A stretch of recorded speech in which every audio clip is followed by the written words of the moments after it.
2022년 월드컵 열기가 대단하죠.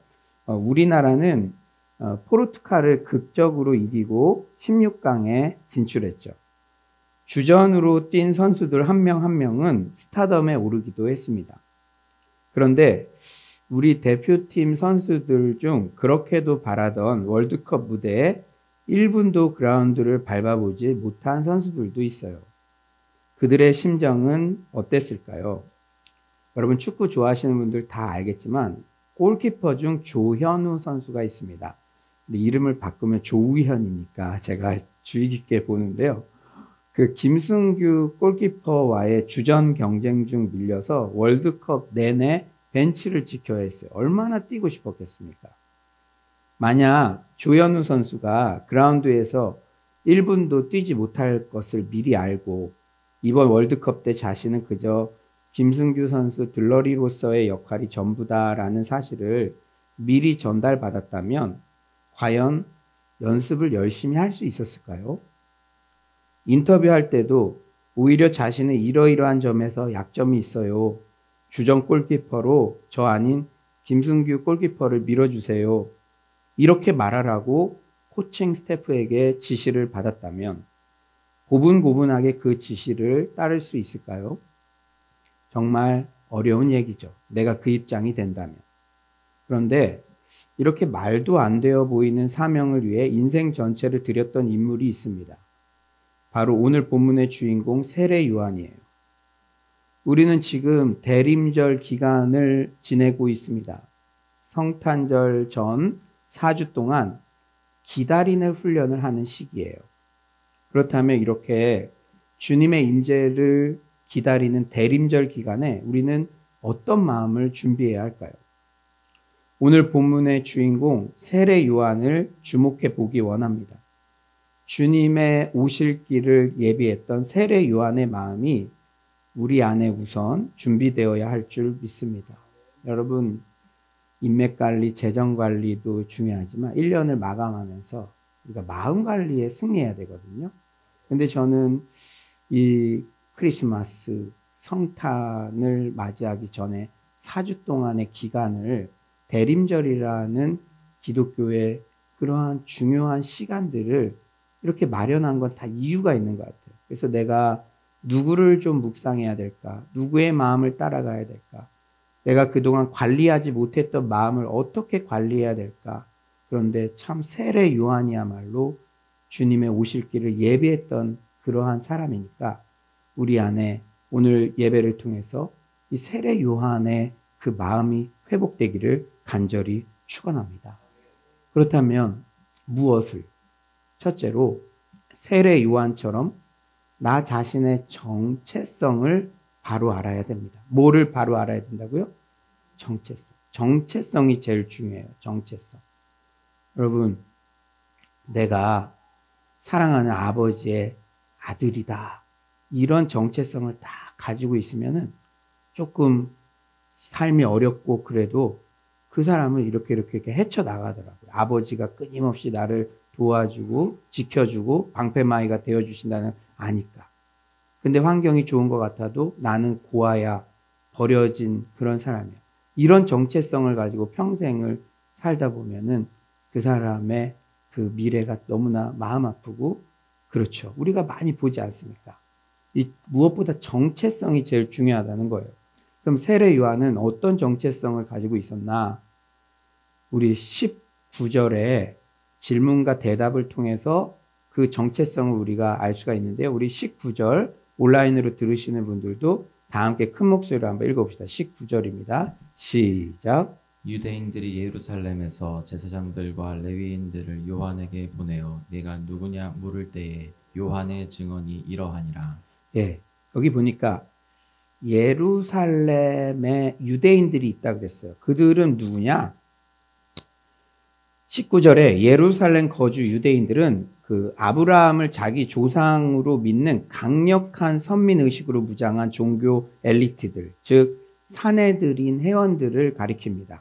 바울도 속해 있던 그들은 로마 총독과 정치 권력을 나눠 가지면서 로마 제국의 압제 아래서도 중간 지배자로서 만족하며 사는 자들이었어요.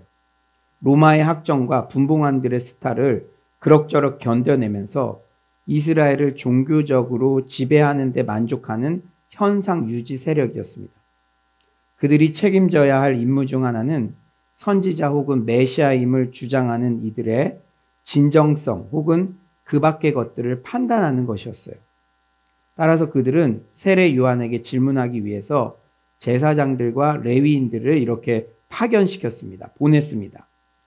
레위인들의 통상적 역할은 성전 예배에서 제사장들을 돕고 또한 성전 경비대로서 행동하는 것이었어요. 그들은 지금 제사장들과 함께 세례 요한에게 묻고 있어요. 도대체 너가 뭔데 전 국민을 상대로 죄사함을 얻게 하는 회개 운동을 일으키느냐는 질문이었어요. 당시 세례 요한은 대중의 시선을 한몸에 받으며 엄청나게 많은 추종자를 얻고 그들의 열렬한 지지를 받고 있었기 때문입니다. 마태복음 3장 5에서 6절이 이렇게 증언하죠. 이때에 예루살렘과 온 유대와 요단강 사방에서 다 그에게 나아와 자기들의 죄를 자복하고 요단강에서 그에게 세례를 받더니, 당시 그 사내들인 회원들이 보기에는 이런 대규모 회개 운동을 전개할 수 있는 이는 세 분이었습니다. 첫째로는 종말에 오실 메시아, 둘째로는 말라기에서 예언한 메시아. 말라기에 이런 말씀이 있죠. 보라, 여호와의 크고 두려운 날이 이르기 전에 내가 선지자 엘리야를 너에게 보내리니. 그러니까 이렇게 큰 회개 운동을 일으키니까 말라기에서 예언한 엘리야 정도 너가 되느냐? 너가 엘리야냐? 이런 질문을 한 거예요. 그 다음에 세 번째는 신명기에서 예언한 모세와 같은 선지자. 이 신명기에서도 예언을 했죠. 내 하나님 여호와께서 너희 가운데 내 형제 중에서 너를 위하여 나와 같은 선지자, 그러니까 모세 같은 선지자 하나를 일으키시리니 너희는 그의 말을 들을지니라. 그러니까 지금 완전히 이슈가 된 거예요. 강동구에 어떤 젊은 사람이 딱 나왔는데 수만 명이 전국 각지에서 이 지하 1층으로 몰려들어서 막 세례를 받고 막 회개하고 막 이러니까 이제 예루살렘에서 성전에서 급파를 한 거죠. 좀 쟤네들 좀 알아봐라. 왜냐하면 그런 세력들이, 여러분 지금 중국에서도 기독교 세력들을 탄압하잖아요. 왜냐하면 기독교 세력들이 공산 정권의 그러한 반대 세력이 될 수 있으니까 로마의 입장에서도 저거 한번 살펴봐야 되는데, 그래서 급파시킨 거죠. 그래서 결국 세례 요한에게 너가 누구냐라고 묻는 것은, 야, 너가 저 셋 중 하나라도 되느냐? 그렇게 대단한 사람이냐라는 그런 질문이었어요. 여러분들한테 목사님, 그 대단한 이규현 목사님 혹시 아니세요? 이규현 목사님 영성이랑 너무 닮았어요. 그러면 그렇게 딱 누군가가 얘기하면은 대답, 예, 제가 바로 그입니다. 막 이렇게 얘기 못 하더라도 그래도 이렇게 철저하게 거부는 안 하는 그런 마음들이 있다. 저는 아니지만, 제대로 알아봤네. 막 속으로 막 이럴 수도 있잖아요. 이게 일반적인 사람인데, 지금 세례 요한의 대답이 지금 어떻습니까? 세례 요한은 참으로 의외의 대답을 해요. 20에서 21절, 우리 온라인으로 들으시는 분들도 한번 다 같이 한번 큰 목소리 읽어봅시다. 20에서 21절 시작. 요한이 드러내어 말하고 숨기지 아니하니 드러내어 하는 말이 나는 그리스도가 아니라 한데, 또 묻되 그러면 누구냐? 네가 엘리야냐? 이르되 나는 아니라. 또 묻되 네가 그 선지자냐? 대답하되 아니라. 20절에 나는 그리스도가 아니라, 21절에 나는 아니라. 이전에 많은 백성들을 미혹했던 사이비 교주들과는 전혀 다른 대답이에요. 사람들의 인기와 명성을 얻게 되고 추종자들을 얻게 되면 한국의 이단 교주 이만희, 박태선 등처럼 내가 그리스도다, 내가 진정한 재림주다, 그렇게 말하기 일쑤죠. 혹 과감하게 대놓고 자기가 메시아라고 주장하지 못하는 자들도 은근히 내가 그리스도 적통이다, 엘리야 같은 영성 가진 자다, 북한으로 치면 백두혈통이다, 우리나라로 치면 내가 대통령의 복심이다, 어떻게든 평행 이론을 끄집어내고 연관성을 밝히려 합니다. 그래서 그렇게 선거철만 되면 대통령과 자기 정당 대표와 함께 찍은 사진들이 거리마다 여기저기에 등장하곤 하죠. 이게 일반 사람들의 마음이에요. 하지만 세례 요한은 철저히 아니다. 나는 절대 아니다. 그럴 만한 이야기를 들을 사람이 나는 아니다. 손살을 치고 있어요. 이제 제사장들과 레위인들은 조바심을 드러내며 재차 묻습니다. 자신들을 파견한 사내들인 회원들에게 보고해야 할 말이 필요했기 때문이에요. 자신들이 제시한 3명의 카테고리에 다 아니다라고 손살을 치는 세례 요한에게 그러면 너는 너 자신을 누구라고 생각하느냐고 대놓고 묻습니다. 여러분 한번 생각해 보세요. 조현우 골키퍼 후보한테 사람들이 막 물어봐요. 오, 4년 전 월드컵 때도 대단했어요. 독일전에서도 대단했어요. 아, 야신가도 같아요. 아, 저는 아니에요. 저는 아니에요. 와, 예전 이윤재 골키퍼를 보는 것 같아요. 저는 아니에요. 본인도 경쟁에서 지금 나가야 되는데 그렇게 말하기가 이게 쉽지가 않은 거예요. 그리고 나서 그러면 당신은 누구세요? 그럴 때 저보다 김승규 골키퍼가 훨씬 훌륭해요. 이렇게 말하는 사람은 한 사람도 없을 거예요. 그런데 지금 세례 요한은 그렇게 말하고 있어요. 22절에 이렇게 질문하죠. 또 말하되 누구냐? 우리를 보낸 이들에게 대답하게 하라. 너는 너에 대하여 무엇이라 하느냐? 이제 드디어 세례 요한이 자신의 정체성에 대해 스스로 밝힙니다. 우리 23절 한번 다 같이 읽어봅시다. 23절입니다. 시작. 이르되 나는 선지자 이사야의 말과 같이 주의 길을 곧게 하라고 광야에서 외치는 자의 소리로다 하니라. 아멘. 여러분 대림절 기간 동안 이 말씀을 잘 묵상하십시오. 세례 요한은 주전은 따로 있다고 밝힙니다. 자신은 그저 후보다, 들러리다. 이분이 진짜 주전이에요. 이분 정말 대단하세요. 주전이 마음껏 그라운드에서 뛸 수 있도록 모든 것을 준비하고 자신의 존재는 한낱 소리처럼 사라지더라도 그저 벤치에서도 함께 기뻐하고 박수칠 수 있는 그런 존재라고 자신은 밝히고 있습니다. 당시 세례 요한의 인기는 대단해서 끝까지 예수님에게 가지 않고 세례 요한 곁에 남아 있으려는 제자들이 있었대요. 그래서 더 단호하게 세례 요한은 자신은 들러리 후보 선수라고 강조했다고 합니다. 지독한 이기심이 극성을 부리는 자기 PR 시대를 넘어서 자기 숭배 시대를 살아가는 현대인들에게 이 같은 세례 요한의 정체성 고백은 매력이 없어 보입니다. 끌리지가 않아요. 하지만 대림절 기간 주님의 임재를 기다리며 우리 안에 먼저 준비되어야 하는 것은 세례 요한 같은 바른 정체성 고백입니다. 주의 길을 예비하라는 사명은 비단 세례 요한에게만 주어진 것이 아니라 크리스천인 우리 모두의 소명이자 사명입니다.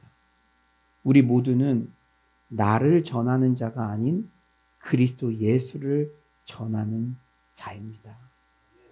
우리 모두를 향한 예수님의 부르심은 곧 세례 요한에게서 이어달리기 배턴을 넘겨받아 세상에 구원을 가져오신 분을 증언하라는 것입니다. 바울은 이런 자신의 소명과 정체성을 고린도후서 4장 5절에서 확고히 밝히죠. 우리 고린도후서 4장 5절 우리 다 같이 한번 읽어봅시다. 시작.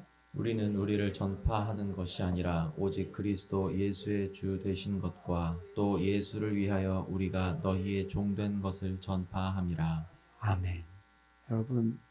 여러분에게 한번 질문해 보세요. 우리는 늘 스포트라이트를 내가 받기를 원하고 가정 안에서도 내가 더 편하고 내가 저 사람에게 뭔가를 영향을 끼치기를 원하지 스스로를 주변부에 있어도 저는 만족합니다.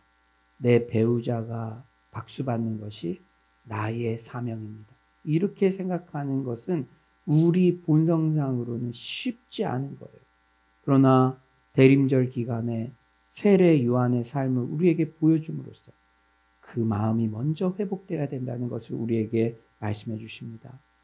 사랑하는 여러분, 세례 요한과 바울의 이런 정체성 고백은 설교자로 살아가는 저에게 특히 깊은 울림을 주었습니다. 내가 설교를 성실하게 그리고 잘 준비하려는 이유가 무엇인가? 대림절 기간 동안 이런 근원적인 질문을 제 자신에게 할 수 있었던 것은 참으로 큰 영적 유익이 되었습니다. 오늘도 부족한 종의 입술을 통해 전달된 메시지를 통해 오직 그리스도만이 드러나는 시간이 되기를 간절히 소망합니다. 두 번째로 우리가 준비되어야 하는 마음, 둘째, 삶의 중심으로부터 우리 자신을 좀 밀어내고 예수님을 그 중심에 온전히 모시는 마음을 준비해야 합니다. 여러분, 대림절 기간은 스스로를 주변부로 밀어내는 그 마음을 훈련하는 기간이에요. 오늘 설교 제목을 처음에는 스스로를 주변부로 밀어내는 자의 행복 이렇게 했어요. 그런데 설교 내용도 듣지 못하고 제목만 보고 안 오실 분도 있을 것 같아서 제목을 그리스도를 중심에 모시는 행복 이렇게 정했습니다. 그런데 저를 보니까 이 기간만큼이라도 스스로를 주변부로 갈 수 있는 훈련들을 해야 된다는 것을 제가 너무나도 깊게 느끼게 됩니다. 여러분, 우리가 지금 고민하고 고통스러워하는 거 잘 생각해 보면 나를 주변부로 밀지 않기 때문에 끝까지 내가 붙잡고 있기 때문에 다 힘들고 고통스러운 거예요. 제가 그걸 깨달았어요. 그런데 그것만 내 중심에 주님만 제대로 온전히 모시면 지금 고민하는 거, 지금 내가 막 욱하는 거 다 없어지더라고요. 사랑하는 여러분, 우리 존재의 중심이 더 이상 우리 자신을 향하는 것이 아니라 훨씬 더 위대하신 예수 그리스도를 향하도록 방향을 재조정해야 합니다. 이는 그리스도의 탁월성을 인정하는 데서부터 시작돼요. 여러분, 그렇지 않아요?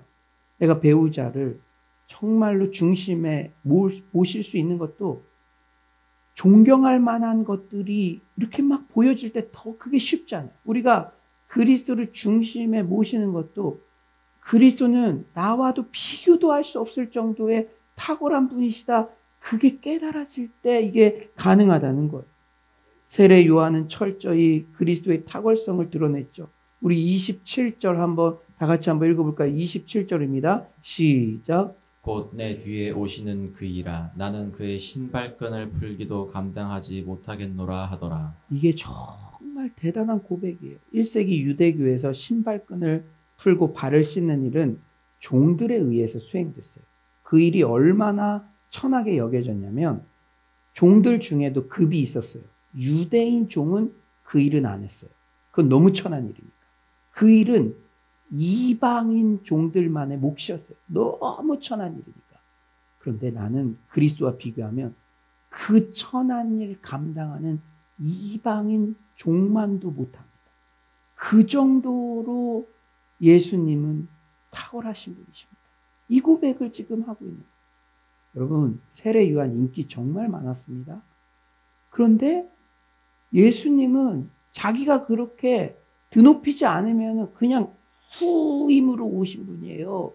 자기 뒤에 사람들도 뭐 이단아 정도로 그때 스스로를 이렇게 낮추고 그리스도를 높이는 일, 이게 우리의 본성과는 어긋나는 일인데 세례 요한은 스스로를 주변부를 밀어내고 예수님을 중심에 모시는 그런 고백을 지금 하고 있어요.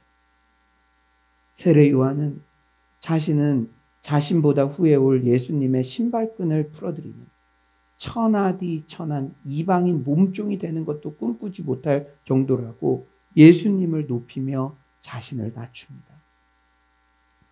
사랑하는 여러분, 대림절 기간 우리는 얼마나 예수님의 탁월성을 인식하고 고백하고 있는가 돌아보게 되어요. 그렇다면 예수님은 어떤 점에서 탁월하십니까? 첫째로 예수님은 모든 피조 세계를 능가하시며 창조 질서 가운데 있는 모든 것을 궁극적으로 다스리십니다. 성경에서 증언하죠. 요한복음 17장 2절 아버지께서 아들에게 주신 모든 사람에게 영생을 주게 하시려고 만민을 다스리는 권세를 아들에게 주셨습니다. 만민을 다스리신 분이 가장 탁월한 분이시죠. 골로새서 2장 15절에는 통치자들과 권세들을 무력화하여 드러내어 구경거리로 삼으시고 십자가로 그들을 이기셨느니라. 세계 강대국의 그 대통령들, 통치자들, 권세들 무력화하시는 분, 그보다 더 위대하신 분이 예수 그리스도라는 거예요. 두 번째로 예수님은 어떤 위대한 선지자, 어떤 대단한 족장과도 감히 비교 불가하신 분이세요. 우리 히브리서 11장 1에서 2절 한번 온라인으로 들으시는 분들도 다 같이 한번 읽어봅시다. 시작.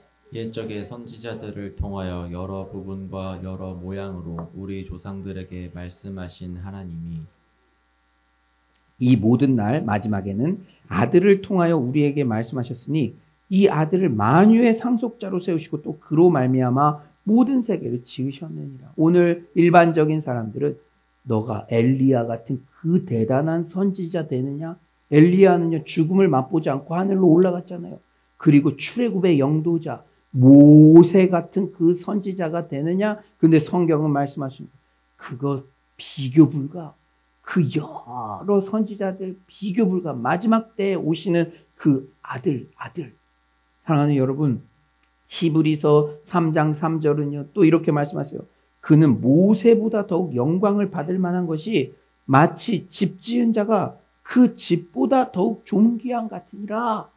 여러분, 아무리 대단한 선지자, 박사, 지혜를 가진 자들, 창조주 하나님, 삼위일체 하나님, 예수 그리스도가 지은 자들이잖아요. 피조물이잖아요. 그러니 마치 집 지은 자가 그 집보다 더욱 존귀한 같으니라. 그래서 성경이 예수님의 탁월성을 여기저기에서 지지합니다. 성경은요 다양한 비유로 예수님의 탁월성을 묘사해요.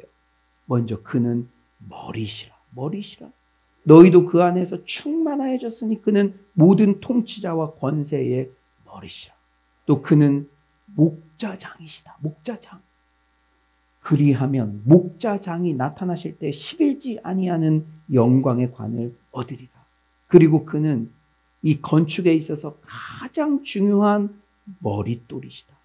이 예수는 너희 건축자들의 버린 돌로서 집 모퉁이의 머릿돌이 되셨느니라. 아멘.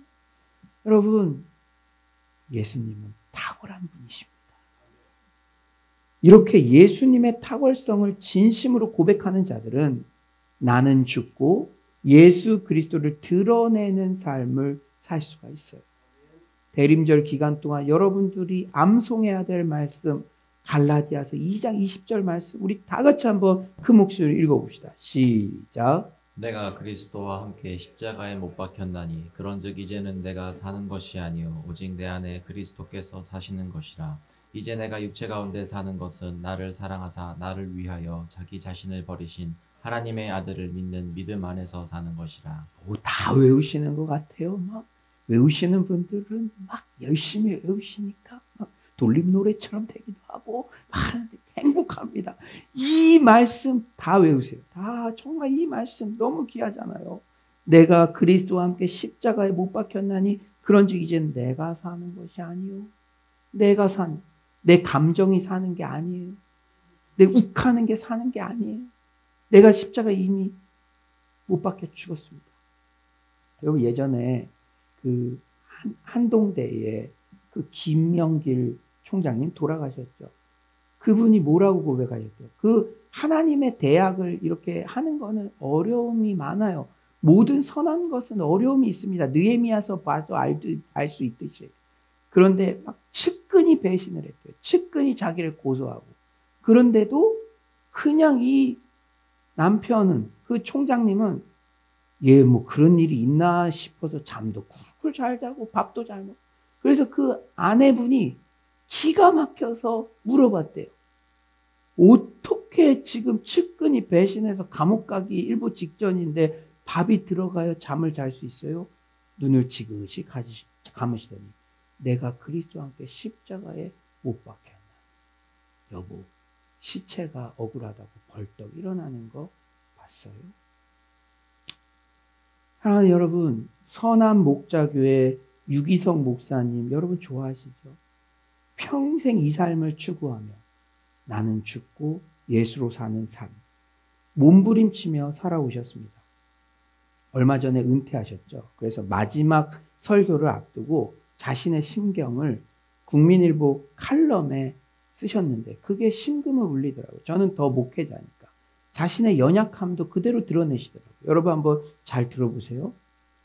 교회가 계속 성장해 가는데 그러나 저의 내적인 상태는 오히려 병들기 시작했습니다. 와, 이런 고백을 은퇴하시기 전에 하실 수 있다는 게 교만과 열등감을 오가며 혼란스러웠고 사람들이 많이 올 때는 교만해지고 적게 올 때는 열등감, 비교, 비참해지거나 교만해지거나 영적으로는 더욱 공허해 갔습니다. 저는 무엇이 잘못되었는지 혼란스러웠습니다. 그 이유는 바로 성경과 예수님을 제가 놓치고 있었던 것입니다. 저의 문제는 관심이 온통 목회 성공, 설교 잘하기, 사역의 열매에 있었던 것입니다. 이것은 목회자가 쉽게 빠지는 우상 숭배입니다. 주님보다 앞선 것은 다 우상입니다. 그러면 우리는 무엇을 바라보아야 합니까? 예수님을 바라보아야 합니다. 히브리서 기자를 통하여 주신 말씀입니다. 믿음의 주요 또 온전하게 하시는 이인 예수를 바라보자. 그는 그 앞에 있는 기쁨을 위하여 십자가를 참으사 부끄러움을 개의치 아니하시더니 하나님 보좌 우편에 앉아 계셨느니라. 우리의 관심과 목표는 오직 예수님이어야 합니다. 교회가 부흥 성장하기 위한 도구로 주님과 친밀함이 필요한 것이 아닙니다. 주님과 친밀하기에 교회 성장을 포기해야 한다면 그리할 수도 있을 정도로 예수님 한 분이면 충분해야 합니다. 초대교회의 부흥은 단순히 속죄의 복음 때문이 아니었습니다. 부활하신 예수님이 약속대로 교회와 모든 그리스도인과 함께 하셨기 때문입니다. 임마누엘, 항상 함께 하시는 예수 그리스도. 이 확신이 초대교회와 그리스도인들이 무서운 핍박과 이단 속에서도 이기고 전 세계로 퍼져가게 된 힘이었습니다. 이것이 예수님을 믿는 것입니다. 우리가 정신 차려야 합니다. 정말 붙잡아야 할 것은 오직 예수님 그분만이어야 합니다. 국제 컴패션 총재였던 웨스 스태포드 박사는 사역자에게 있어서 실패란 별로 중요하지 않은 일에 성공하는 것이다 라는 말을 했습니다. 가장 중요한 일은 예수님과의 친밀한 동행입니다. 1년 동안 예수님과 얼마나 더 친밀해지셨나요? 예수님으로 충분할 정도로 예수님과 하나 되고 동행하지 못한 사람은 아무리 목회가 성공하고 사역의 열매가 많고 사람들로부터 칭송을 받아도 결코 복되지 않으며 그도 행복하지 못합니다.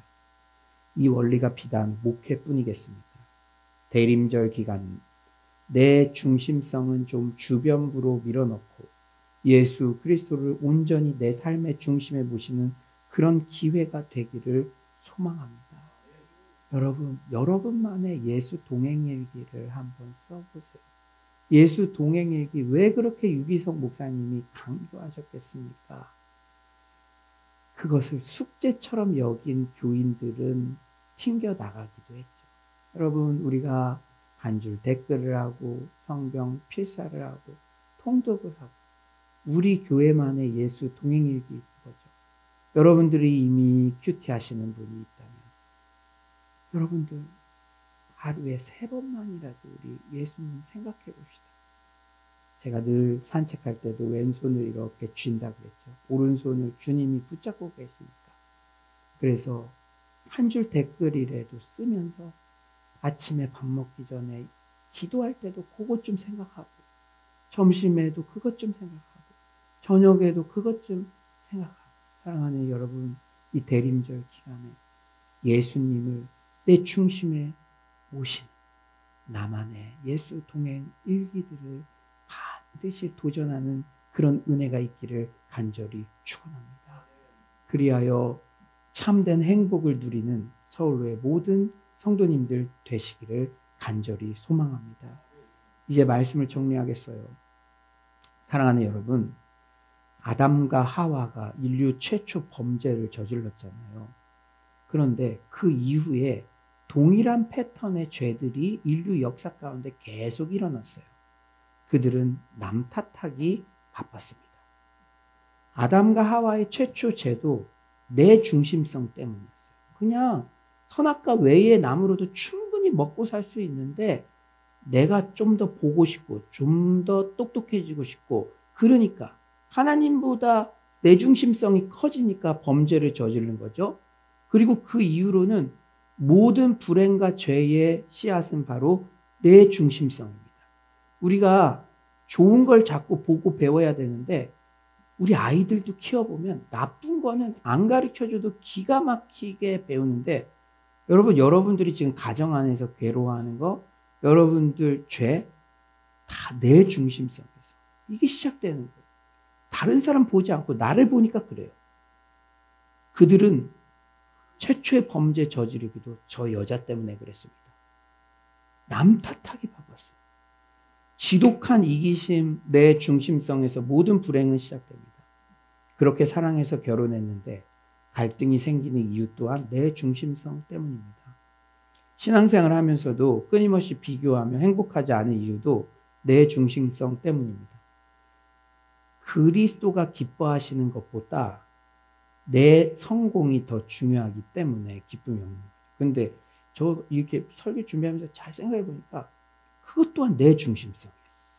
내가 신앙생활을 하면서 기쁘지 않은 이유가 내 중심성 때문에, 내 중심성. 그런데 방법이 있어요. 성령님께서 초대교회 공동체에 강력하게 임재하시자 가장 표면적으로 드러난 삶의 변화는 내 중심성의 극복이었습니다. 신비 체험은 일부예요. 더 중요한 것은 내 중심성의 극복, 죄의 원인이 되는 것을 해결해 버리셨다는 거예요. 그전에는 남아도 더 긁어 모으는 데만 혈안되어 있고 나와 내 가족만 배부르고 따스우면 그만이었는데 성령님이 강력하게 임재하자 나보다 가난한 사람들의 고통이 보이기 시작하고 지독한 이기심, 내 중심성을 극복하며 재물을 사도들 발 앞에 내어놓고 유무상통의 역사가 일어나서 한 명도 부족한 자, 핍절한 자. 그러니까 다 무슨 좋은 아파트 다 샀다 그게 아니라 극단적인 배고픔과 그런 어려움 겪는 사람들이 없어졌다는 거예요. 천국 공동체의 행복을 다 같이 누리게 되었습니다. 주님의 임재, 주님과의 동행이 더 탁월하고 더 기쁘고 더 만족스럽다는 사실을 알았기 때문에 내 중심성을 내려놓을 수 있었어요. 내 중심성을 끝까지 붙잡고 있으면 결국은 허무고 우리 부부관계 가운데도 내가 이기는 건 줄 알았는데 계속 불행의 사이클이 돌아가. 근데 그게 아니구나. 내 중심성을 내려놓고 성령 충만하니까 나보다 남을 낮게 여기는 행동들을, 실천들을 하다 보니까 천국이 임하는 거야. 관계 가운데도. 그러니까 주님이면 족합니다. 자존심 안 상하는 거예요. 옛날에는 내가 결혼 전에는 더 돈도 잘 벌고 부족할 거 없을 것 같은데 왜 그게 자꾸 떠올랐는데 오히려 남을 나보다 낮게 여기는 거예요. 존귀하게 여기는 게 궁극적인 행복이라는 것을 그런데 여러분 많이 해봤잖아요. 내 결단으로는 안 돼요. 그러니까 예수 동행일기 쓰는 거예요. 성령님이 우리 안에 임재하실 때 그런 천국 공동체가 우리 가정에서부터 시작되는 줄 믿습니다. 오늘 본문에서 세례 요한은 자신의 위치가 중심이 아니라 가장자리임을, 인기 있는 명소가 아니라 그 명소를 가리키는 표지판임을, 빛이 아니라 그 빛을 다른 사람들이 보도록 돕는 자임을 아주 겸손하게 받아들였어요. 저는 올해 대림절을 보내는 동안 나를 좀 주변부로 밀어넣자는 결단을 의식적으로 하였습니다. 내가 주변부로 밀려나고 그 중심에 그리스도를 모시는 것은 결코 불행하거나 손해보는 게 아니에요. 예수님도 세례 요한을 여자가 낳은 자 중에 가장 대단하고 가장 높은 존재라고 칭찬하셨잖아요. 주님이 기억하시고 주님이 칭찬하시면 족한 줄 믿습니다.